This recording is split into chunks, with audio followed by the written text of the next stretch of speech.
You have an opening statement? I do. How about Rose Thrill? How about Rose Thrill? I honestly believe that was a 10-point difference in the second half. The energy, the spirit. I think it broke their spirit. Now it might have taken a little bit longer than we would have liked. But I honestly think the energy in that building is absolutely infectious, to the point where, he's been a head coach, I think, for almost 15 years at some high-level places. And after the game, he said, this is one of the coolest environments I've ever seen. That means a lot coming from a guy who's been to a Final Four, who's coached a lot of successful teams. But it's a credit to these guys, the rest of our staff, and the rest of the players.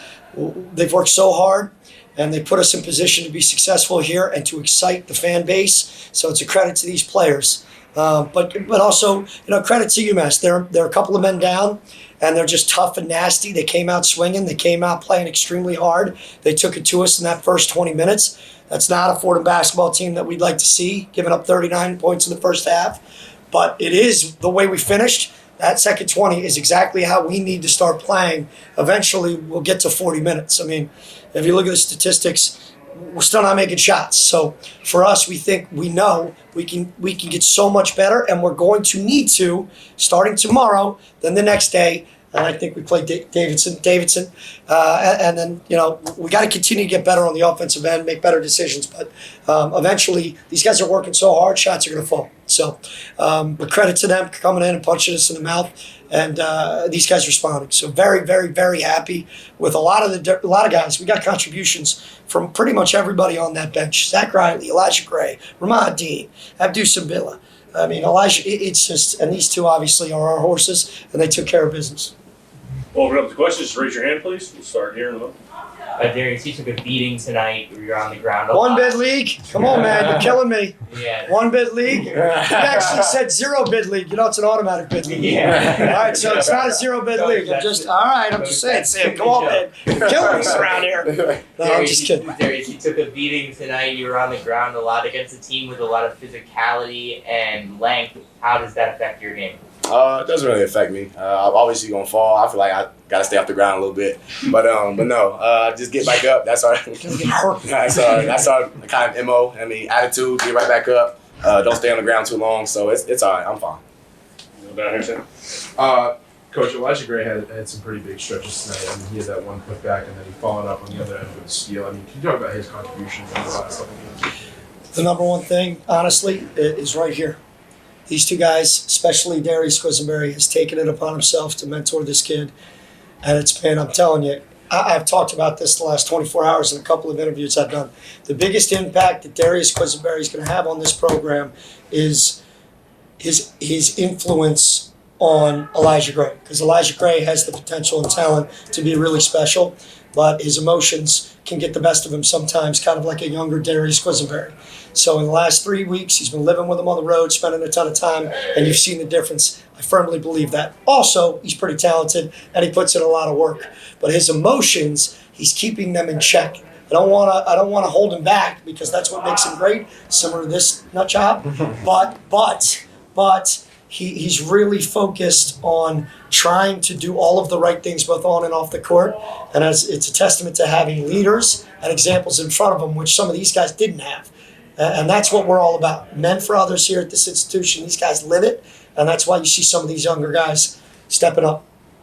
Hey, Coach, we're a little late to the party. New York One covering the excitement around the team. I would say the game 2019 on a Sunday afternoon. It was half full. It was very quiet. Yeah. I come back tonight. The sun's up there. My intern. Day to be a Ram. Need to get you a T-shirt, man. And we're freaking out. I love it. I mean, and we sat with the guys with that interesting. I mean, how cool is this just to have this going on? Yeah. This is a dream come true. It's a dream come true. First of all, we're living in a dream. I mean, we get to play basketball. We get to coach basketball. I said to the ref, he said, isn't this pretty cool? I said, yeah, this is a dream come true. It is for all of us. And we don't take that for granted. We talk about it after a loss. We talked about it on Saturday in the locker room, right? And we talk about it after a win. But, it's electric, and it's fantastic. And I think this institution has the ability to really be special in athletics. And it's got everything, right? Top 50 academic institution, and the athletic department led by the Board of Trustees, their commitment President Tetlow, and obviously Ed Cole. I mean, we have the opportunity to really do something special here with the fan base. And it's a result of getting the right guys in the program that fit not just the basketball program, but the entire community. These guys have embraced. Yeah, and I want to ask you if that's okay, just as a follow-up, ask you guys the same question. Because I was there and I watched you actually got a great shot of you guys jumping in there, which a lot of times wouldn't be recommended, but you guys didn't care. Obviously, you're loving them, they're loving you right back, and it's amazing, right? I feel like what he's saying is really it's a phenomenal atmosphere to be in. You know, when you think of college basketball, it's what you dream of. You know, just playing in front of the fans, having that electric energy in the gym, it definitely gets us going. Do you feel like does it help you? Absolutely. You feel it. When you get a little tired or like you're going through a little drought and you hit a shot and the crowd goes crazy, it just gives you that much more energy, that 1% to go harder or just that one more step to go. I feel like the fans bring that energy for us and we feed off of it. Yeah, is there a difference between, say, what you've experienced in the past and being in that, in that gym and being able to kind of just know that they're there and they're backing you up? Nothing like rolls through. Just like that. How about that? Thanks, guys. I got a question. Ronnie, I'll get you. Yeah, hold on. We got one here in the Wait, let's get a question from the ladies. I appreciate Ronnie, you got to that. close us out. You know that. So for the two of you, I guess, what does it mean to be a part of the tournament and bounce back so quickly, from a loss that you guys had last time you played, and also what is it that makes this squad so special that you're able to just get right back in it and then play all 40 minutes with that attitude that Coach Urgo preaches so much? It's definitely one of our mottos. Like we like to go off attitude, just focusing on the next play, not worrying about the past, so just focusing on the next step ahead of us. I feel like that's just kind of going off of that. We talk about always never getting too high, never getting too low. We can't get too low on the losses, can't get too high on the wins. We got another game Saturday against Davidson. Got to get ready for that one, read the scouting reports, all type of everything. So just always trying to not get too high, too low on the wins and losses. In the back. There was a pretty clear, it felt like in the audience at least, like a shift of energy coming back after into the second half. So Yeah. What was that? What did it look like? What was that conversation? It was just talking about, we didn't play the first 20 minutes like we're capable. We actually played the first 20 minutes kind of as a carryover to the last 10, maybe 8 at Richmond. And that's just, it's not like we didn't give maximum effort. We were just making a few different mistakes that we don't typically make. So we had to lock back in. And as a result, these guys came out and we were flying around with some crazy energy and it got our offense going. As a result, we got into transition. We turned them over a ton of times in the second half. We got some easy baskets. We got to the free throw line.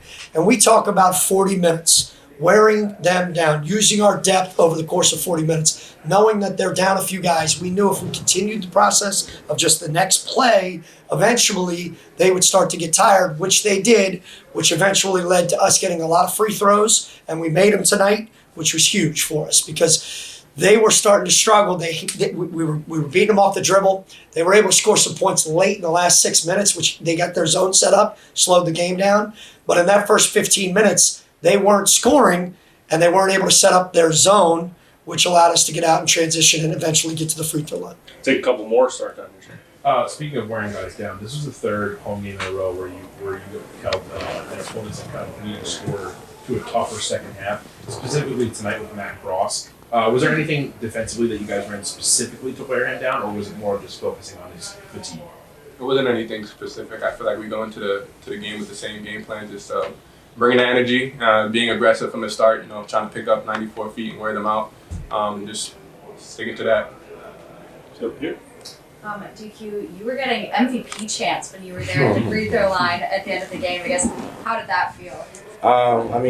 Like I said, there's nothing like rolls through. I think the student section does a great job of bringing energy for us. Obviously, the MVP chants are great and everything, but like I said, can't get too high, too low. I love it, obviously. It's a great atmosphere, but always get ready for the next game. All right, Ronnie.